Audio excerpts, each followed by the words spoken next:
Okay, continuing our series on scams and financial crimes that we're seeing out there.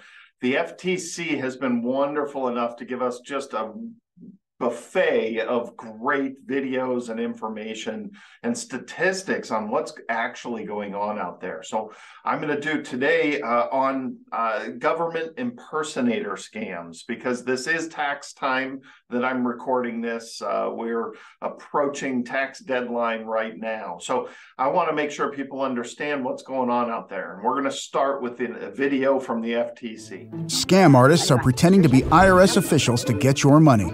They'll call, email, or text you, claiming you owe back taxes or there's a problem with your tax return. They even rig caller ID to make the call look official. They play on your fears. They threaten to take your driver's license or sue, arrest, or deport you.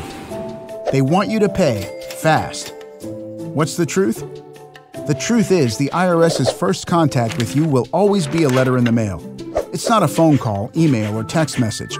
They won't insist that you pay with a prepaid debit card, a wire transfer, or cashier's check. Now you know. Has an IRS imposter contacted you? Report it at ftc.gov/imposters. What a great video. So here's what they do. You get a call, an email, a text, message on social media, something. They contact you.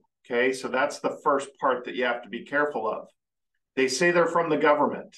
The big ones, the most common ones, Social Security, IRS, Medicare, they're going to tell you they're from the IRS. They're going to tell you they're from Social Security and so forth and so on.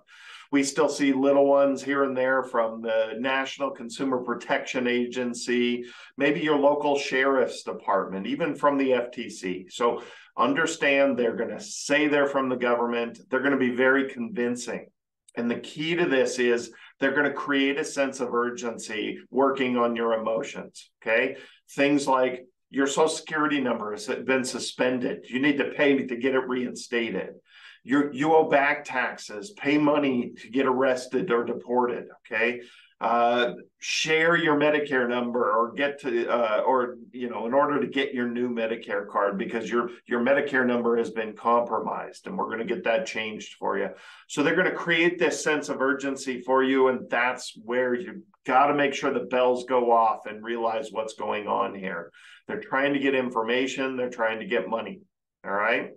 So when we talk about money, they're also, when they request the money, when they request you to pay for something for some reason, they're going to look for different, weird, strange ways to pay for it. They're going to want wire transfers, prepaid credit cards, gift cards, cryptocurrency. So they're going to ask for things in strange ways, but they'll have wonderful reasons for it. Unfortunately, for some reason, they seem to find a great way to tell you that you got to pay in this certain way.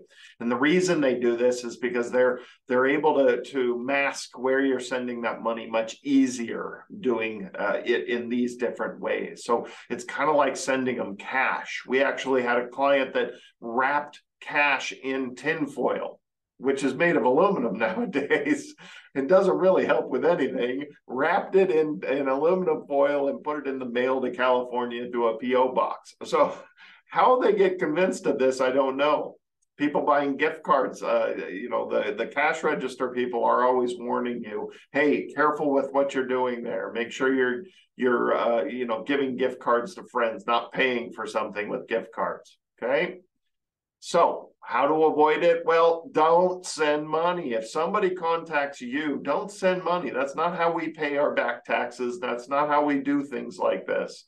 You don't have to pay to get a new Medicare card, okay? So don't send money. The next part is don't give out your personal or financial information to anybody that contacts you directly. Hang up the phone if it was a phone call and find the government agency's 800 number and call them directly. Independently, find a separate phone number. Don't count on caller ID, okay? Caller ID can be masked. There are programs out there that can say this is the IRS calling you, and here's the phone number to call back. Don't trust that. Independently, go find the correct phone number, not from the email you received, not from caller ID. Don't trust that information. If it was real, when you call the IRS independently and you call the right number, or you go into the local IRS or Social Security office, they will have whatever's going on. If it was fake, they'll be like, I don't know what you're talking about. Okay. Don't click on any links in emails or texts. Okay. Some of these are going to automatically just download a program onto your computer or phone. Some of them are going to take you to fake websites called phishing websites. It's going to look like you're in an IRS website or a Social Security website. So be very careful about what you're clicking on.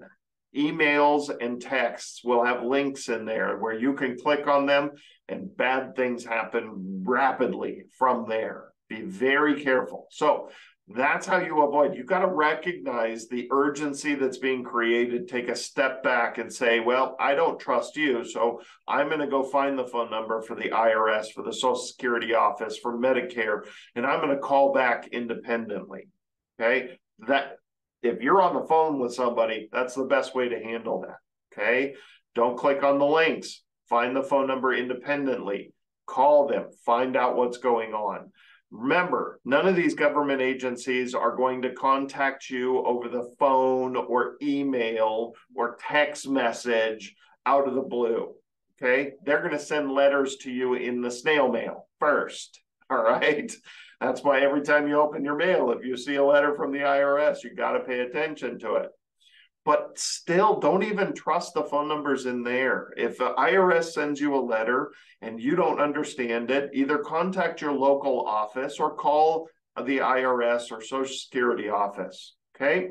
We all have local offices for IRS and Social Security. Social Security usually handles most Medicare questions as well, okay? Those are the most common government impersonator scams. For a while, my cell phone, I would have message after message after message after message. I stopped answering my cell phone because I would get so many Social Security numbers been compromised. You owe back taxes and you're going to get thrown in jail. It was 2, 3 a day.